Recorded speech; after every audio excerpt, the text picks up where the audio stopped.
Hello everybody. Welcome to Core Talks. I'm Denise Posnack-Gaffney, founder of MyBOD Wellness, the online Pilates and yoga coaching service. Primarily Pilates. We're online, we are live, one-on-one training.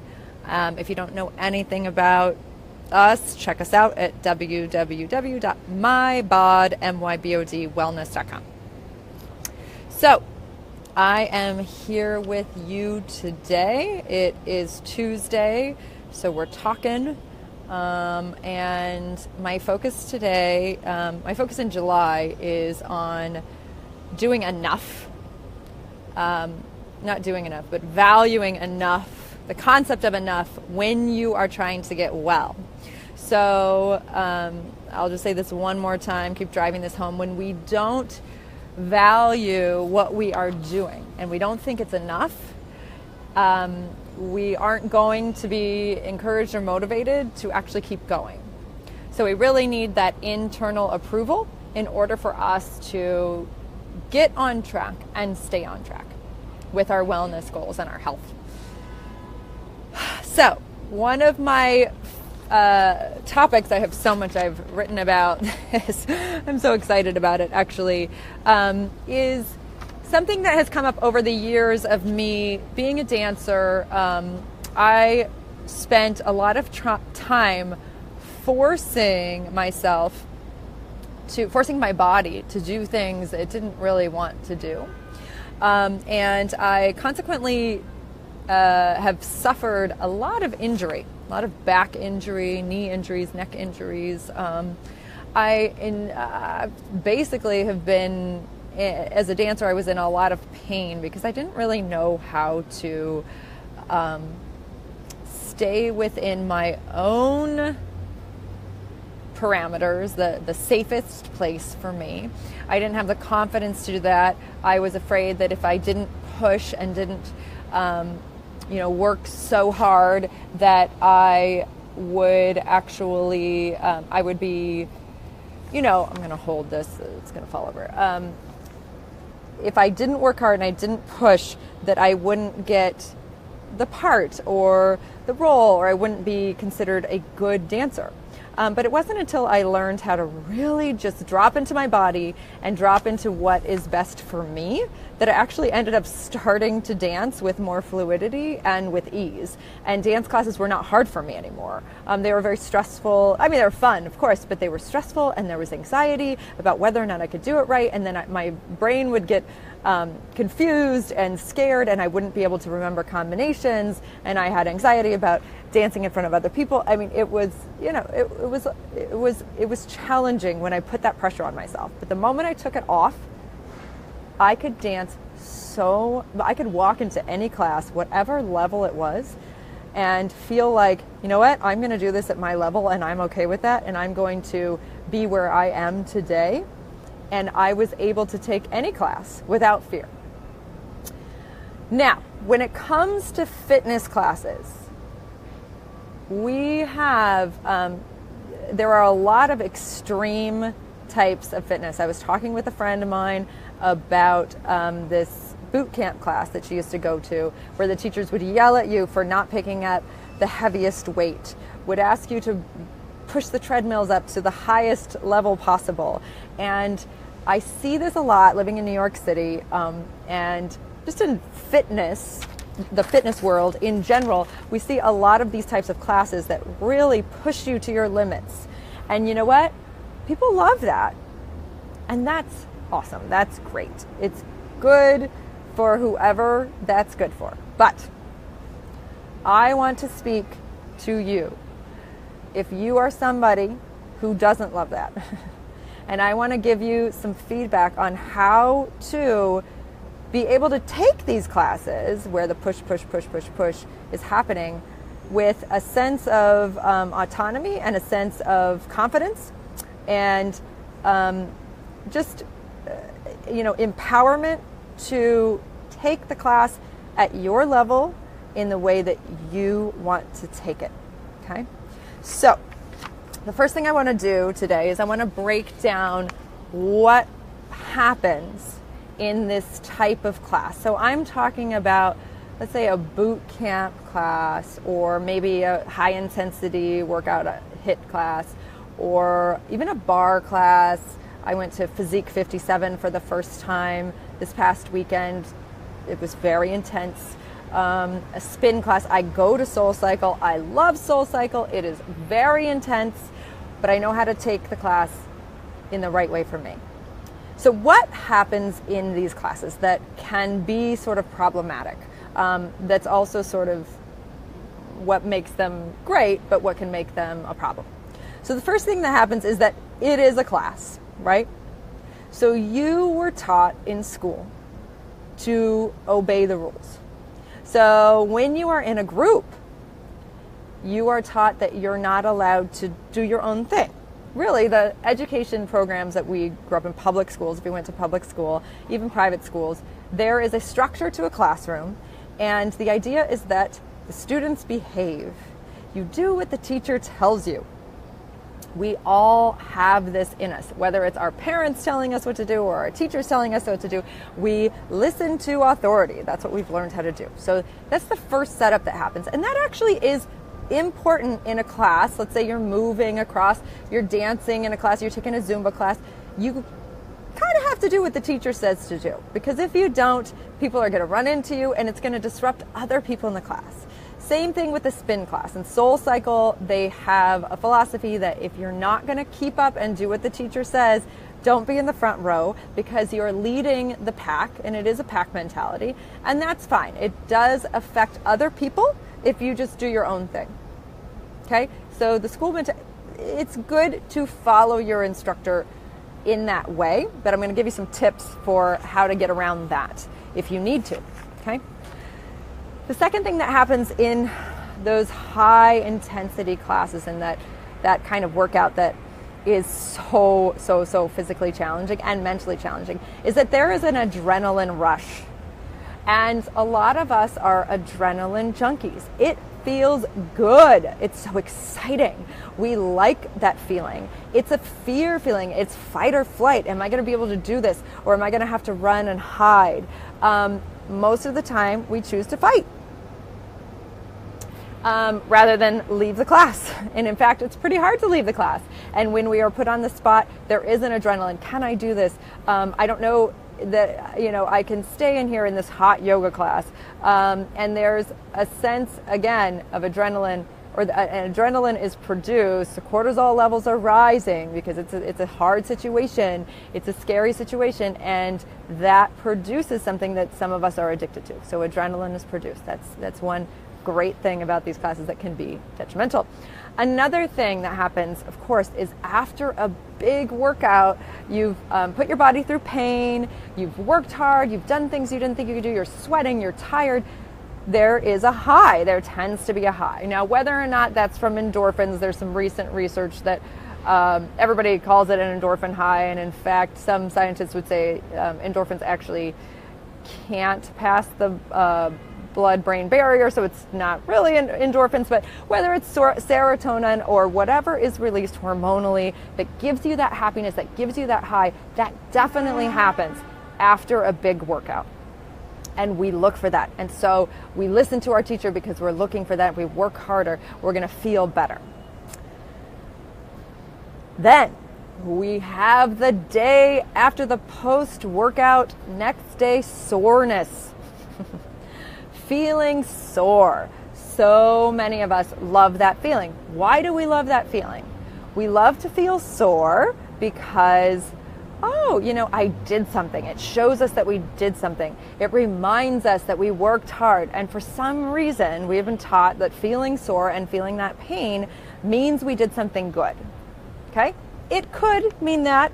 It could also not. So that's another aspect of these high intensity workouts that we sort of look for and we want to kind of be careful of. I'm going to talk about why we need to look at these in a minute. And then the fifth thing, the basic self-empowerment. Yes, absolutely. You're in a spin class and the teacher is telling you to go faster and your brain is saying, I can't. And then your body does it. And that is empowering because every time we do something that we don't think we can do, we get a sense of self-empowerment. And that is wonderful. All of these things are wonderful. Hey, Nance. Hi, Nancy. Nice to see you. So we've got the school mentality. It's adrenaline producing to be in these classes. You get that post-workout high. You get the post-workout soreness that tells you did something great, and you get that sense of self-empowerment. All of these aspects of an intense workout class, they're all great once in a while. But I want to offer you another thought and another way of looking at an intense workout class and how to adjust your thinking around it, which is very hard to do, to make that experience a sustainable experience. Okay. So so how do I want to go here? So why would it not be good to listen to your fitness instructor when you're in a class like that? That's the topic of today's talk. How to ignore your fitness instructor. It's hard to do. So why would these things not be good? First, the school mentality. If you are injured or you have something that is limiting you, whatever that is, physically in your body, or you have some heart condition that prohibits you from keeping up with the class or pushing yourself, it's going to be detrimental to your health, then it's not good for you to join into the school mentality and to say, oh, I'm just going to do whatever the teach tells you. Yes, Nan, that's awesome. You know your body better than anyone. Absolutely. That's key. That is the key one. I wish every single fitness instructor in a high intensity class would start the class by saying, you know your body better than anyone. That's part of the empowerment process. Actually, that's the first step. And would encourage you to stay close to what is right for your body. So if you are injured, if you have some limitation, if you know that something is going to hurt you afterwards, then it's not good for you to follow that teacher and follow that mentality, that school mentality. Another reason not to push and go for the adrenaline high is if that intensity, if that high is going to leave you depleted after class, and you're going to lose an entire day because you're so tapped out, you're so dehydrated, you're so sore that now you're missing a day of work, a day of whatever, and you can't get things done because you're so tired. That's when it's not good to listen to the teacher and push. Another time that it's not good to listen to the teacher, push, another reason that it's not good to listen to the teacher, push, is because you do have that tendency to value adrenaline more than peace. You would rather be in the fight or flight mode because that's the way that your body, your natural tendency to be is. You're a type A and you love the feeling of fight or flight. You're pushing, and that's actually doing damage to your nervous system. Your cortisol levels are so high that you are exhausted in your life. Maybe you don't feel exhausted right after the workout. Maybe you don't feel exhausted, during the workout. But in general, your body is strained, you're tired at the end of your day, you have to use uppers to keep you going, coffee, whatever it is. That's when it's not good to listen to your teacher when you are in a high intensity workout class or you're in a situation where they're telling you to push harder. The other time that it's really good, if you are with me on these valuing enough core talks, to not listen to your teacher when you are in a workout class is when you are working on valuing enough in your workouts and in your life.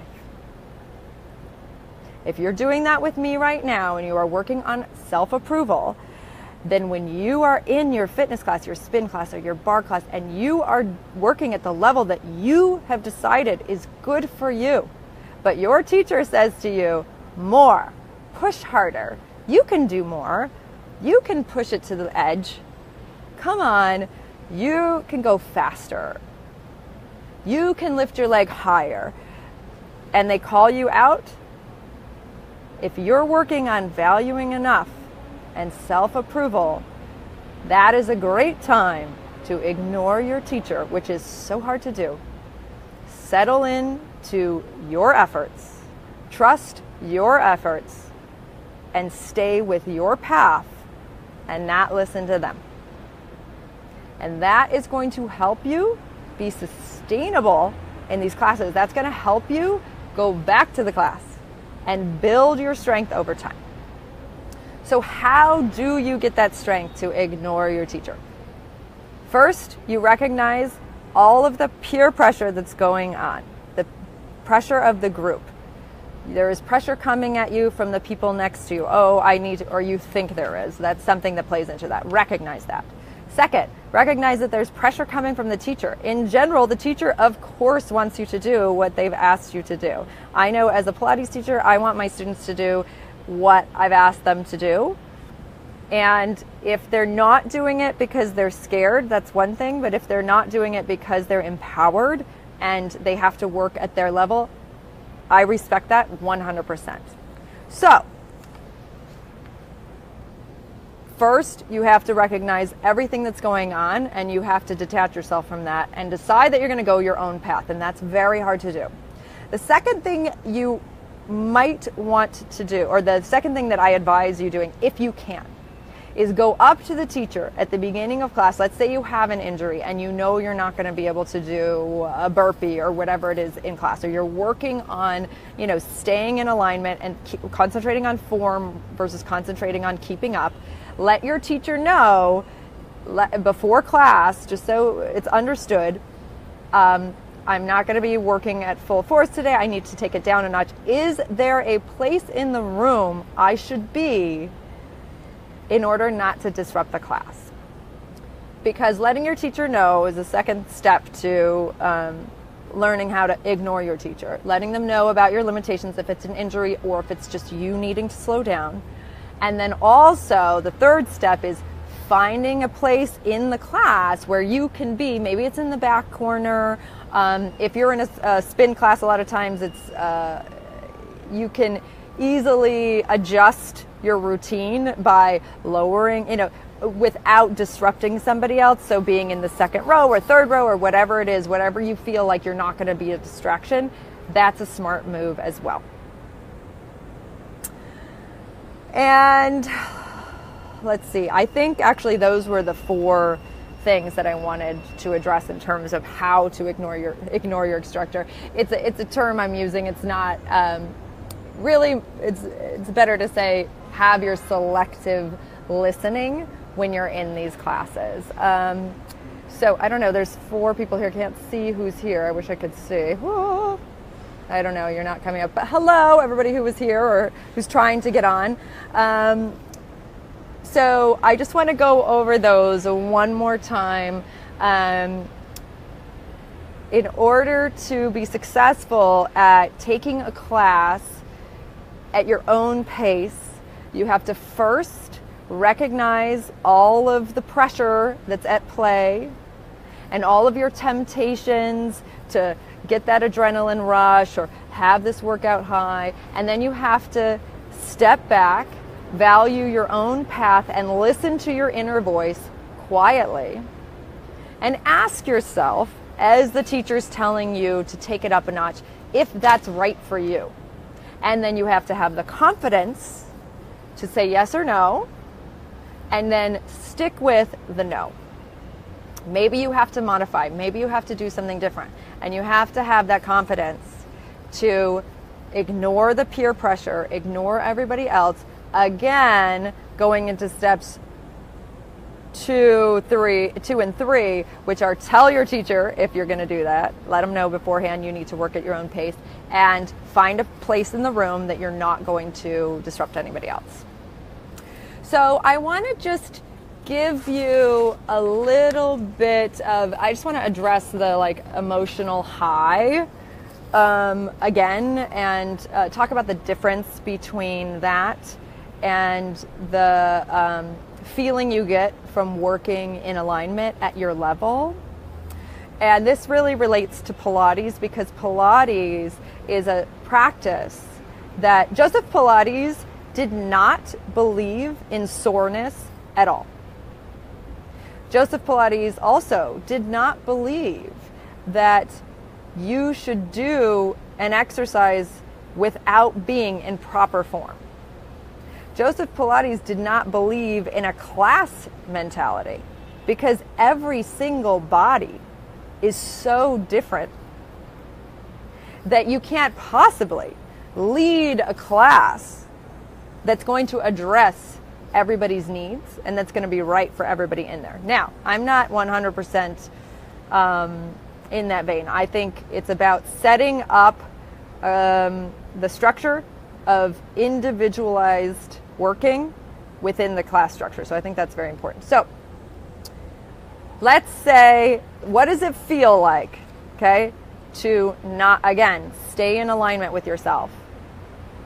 Are you going to get that same soreness? Are you going to feel your workout for the next 5 days? Are you going to feel this high that you feel when you're spinning madly and you're tapped to the end of your, ability?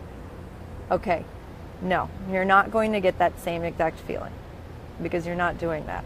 You're not doing that same thing. What you are going to get, however, you are going to get a feeling of peace in your body. You are going to get a feeling of calm and energy that's going to stay with you all day. You are going to get a feeling of, oh, hey, I can slow down now. I can relax. I can breathe fully. Wow, I haven't been breathing fully all morning. You are going to get a feeling of, wow, I think I feel naturally inclined to be kind to that person who was just really rude to me. I feel naturally inclined to go to my husband or my wife or my best friend and tell them how much I love them. When you treat yourself well in a fitness class, even though the people around you or the teacher is pushing you to push yourself, when you make the decision to work at the level that is right for you, and when you tap into your voice and your body, and as Nancy said, you know your body better than anybody,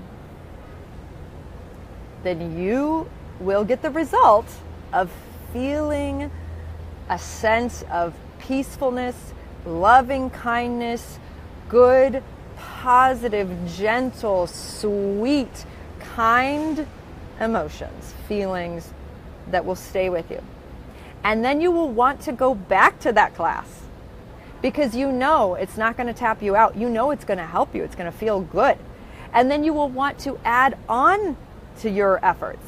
And you will naturally be running faster in your boot camp club. You will naturally be able to lift the heavier weight next time. You will naturally be able to spin and keep on the beat. It will just happen because you've stayed aligned with yourself, and out of that alignment will come the goals that you want, because you will stick with it and you will grow over time.